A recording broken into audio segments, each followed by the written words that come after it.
Some have said that if you look at the revenues that are coming in, vis-a-vis the expenditure, it then widens the deficit that we have.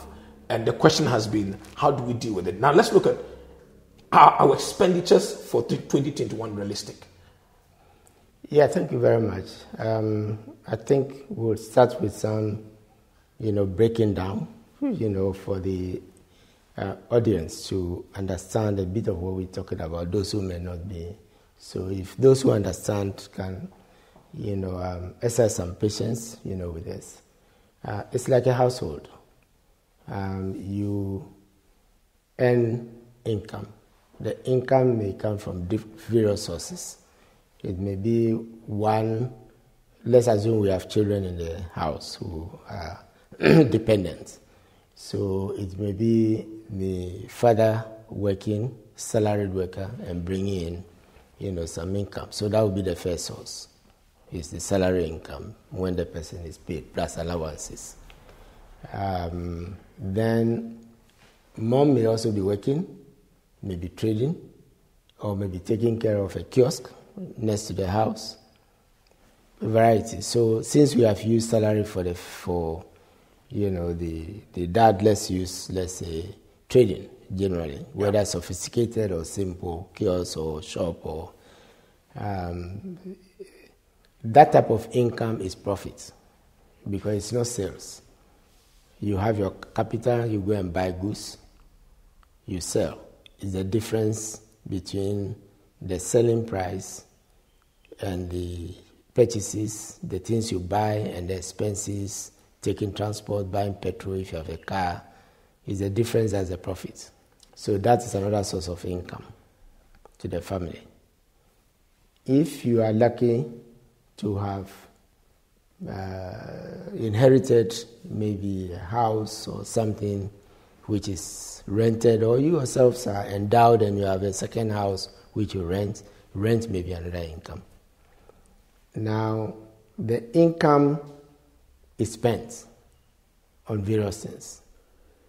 Food, it could also be on school fees, it could be on rent if you don't own, the house yourself. It could be electricity, on mortgage, that's electricity, and all precisely, all the things that we know.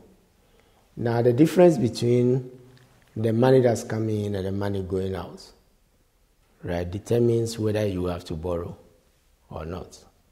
If the money coming in is exhausted before the children have to go to school, typically you would go and borrow, go to the bank or something, right? So the difference between, for a household, the money coming in and going out, whether if the money coming in is more than the money going out, then we say you have a surplus. Sure. If the money going out is more than the money coming in, you have a shortfall. And that's what's called deficit. Deficit, yeah. We don't hear surplus much when we talk about government because developing countries invariably have, less income than the expenses on which they spend. Vis-a-vis the kind of projects that they need to undertake. Yes, so it's often deficit. But countries like households may plan for a deficit, right? You can plan for a deficit. So if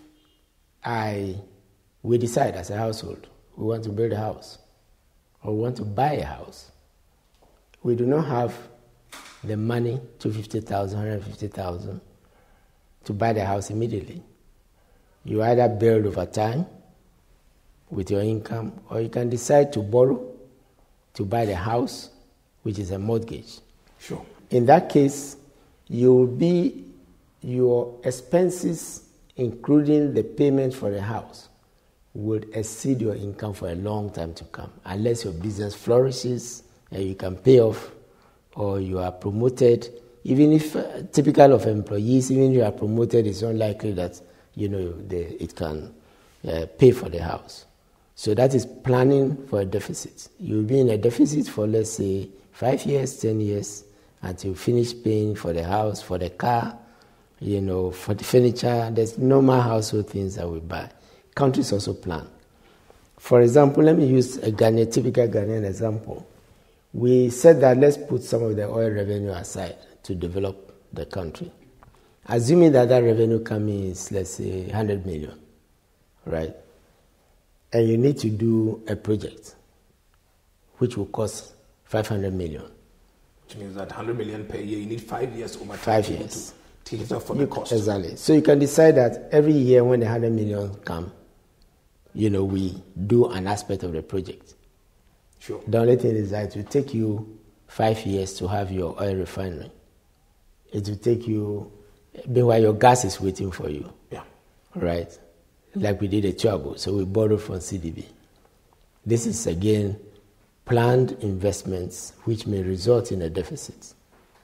In that case, because you are not putting, alternatively you can borrow the 500, finish the project within a year, and the project itself will contribute towards the repayment. So you can repay in a shorter period instead of waiting for 5 years. Because you finish the project early, you may be able to repay. And that's a project that is one that can be used to generate revenue. Generate revenue, okay. Yes. But even if it doesn't generate revenue, like school, yeah. Typically primary school or even some secondary schools and universities, we are investing in people who will pay taxes one day. In the future. To repay. So that's how you also plan for expenditure. And many of the advanced countries, which can even do projects in a shorter period because they are rich and prefer to borrow to finish the project, to finish the road, to finish the refinery, to finish, the expansion of the airport, right? Finish as quickly as possible. Then you plan, to repay. Now, the repayment amount plus the interest becomes part of your annual budget.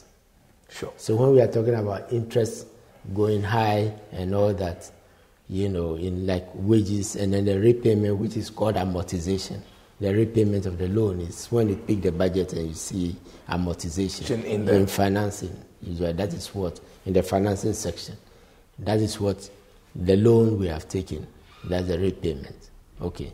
So you can see from the structure we discussed, like a household, is that the nation earns revenue, in this case taxes, and then sometimes income and fees, which we call non-tax. It also earns revenue from grants. Grants, yeah.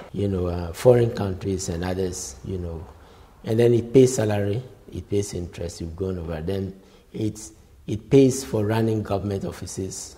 It pays for running hospitals, schools, and the rest. It pays, for school feeding and all those things. Then it pays for capital. It pays for projects. Yeah. Where we borrow. So typically, for countries, when we say a country is sustainable, when you say a country's budget is sustainable, let me simplify it. It means you are able to generate enough income and typically not to borrow. Okay. To pay wages, not to borrow, to pay interest. Interest, okay. Because remember, you borrowed for the interest, and it's payment of a loan. It's payment you are making for borrowing. So you shouldn't be borrowing to pay interest.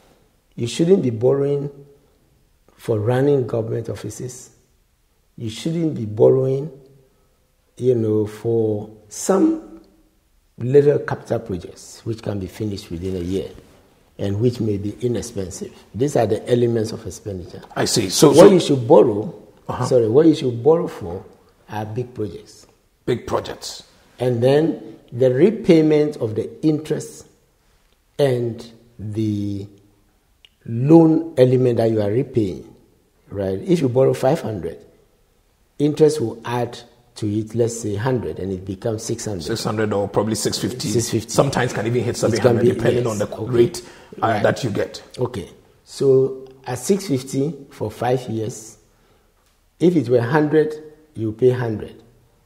At 600 is divided by, and you want to pay within the same 5 years, it means that you are going to pay a higher amount. That is the principal 100 plus the interest spread over the period.